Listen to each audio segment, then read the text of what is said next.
mootummoonni hundi gaafa qubatan achirra qubatan jechuudha. Bakki dura isaan cabsan Salaalee Tuulama. Mataa Tuulamaa rukutan jechuudha.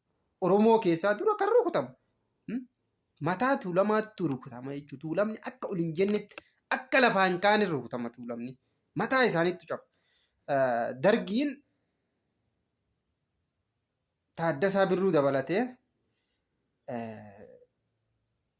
Salaalee rukute.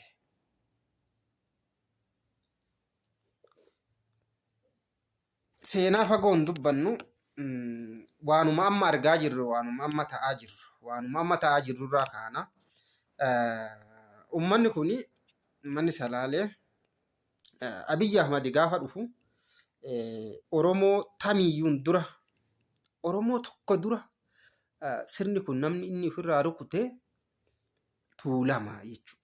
Odoo bakka biratti hin darbiin bakki inni cabse bakki inni rukute Tuulama. Nama tokko odoo ajjeesin Oromoo kutaa biratti odoo hin darbin Tuulama jechuudha.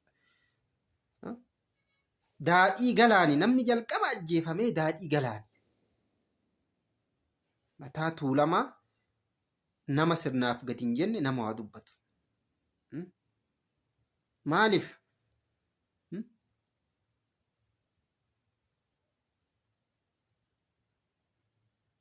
Tuulamni akka ibidda teessoo jala jiruuti. Sirna mootummaa Itoophiyaa hundaaf tuulamni akka ibidda teessoo ati irra teettu yookiin algaa ati irra bultu jala jiruuti jechuudha. Barbada shidamaa ibidda teessoo ati irra bultu algaa irra jiraattu jala jiruuti tuulamni. Argite? Kanaaf odoo fagoo hin deemne, Arsii osoo hin deemne, Wallagga odoo hin deemne maal ibidda algaa jala jiru kana dibaarraa dhaamsan. Dhaamsanii guutuma barbadeessuu hin danda'an. Garuu maal godhuu bishaan itti naqu. Qoraan irraa kan shidamu san akka inni hin shidamne dibaarraa dhaamsu. Kanaaf jalqaba irratti wanti godhame Daadhii Galaantu hojjifame jechuudha. Tuulama. Lammaffaa Hacaaluu Hundeessaatti hojjifame. Hacaaluun artistii Oromoo jabaa ta'uu qofaaf hin ajjeefamne. Addatti akka inni ajjeefamu sababa kan isa ta'e Tuulama. Tuulama jechuudha. Maaliif Hacaaluun du'arra jiraatee Amboo akka har'aa kana hin jirtu? Hacaaluun odoo jiraatee har'aa Amboo akka har'aa kana hin jirtu. Tuulamni barbadaa'ee dirooniidhaan rukutamee, dirooniidhaan barbadaa'ee, dirooniidhaan gubatee,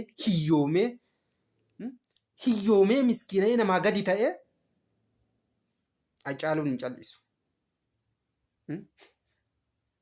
Irratti hin sirban jechuudha. Amma Tuulamni nama tokko hin qabu.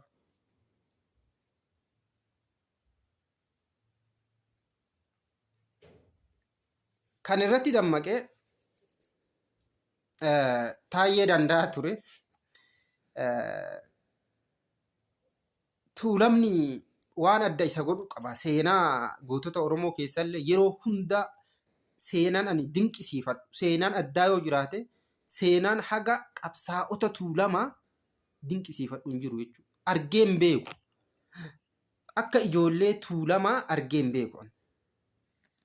Nama dhugarraa albee yoo mormarra keette dhugarraa kan deebine Tuulama malee hin jiru Oromoo keessa. Erga dhugaa arge faayidaan barbaade, aangoon barbaade, namni hin binne Tuulama qofa. Natti fiduu dandeettan jechuudha seenaa. Kana seenaa qabatamaa wajjin. Kanarratti namni odoo du'uu deemu kolfa'aa dhaadataa du'u Tuulama qofa. Harka hin kennanne jechuudha. Taaddasaa Birruu fakkeenya guddaa.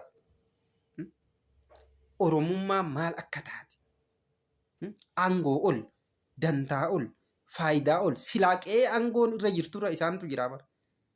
Aangoo barbaadu fudhatuu danda'a ilmi Tuulamaa tokko.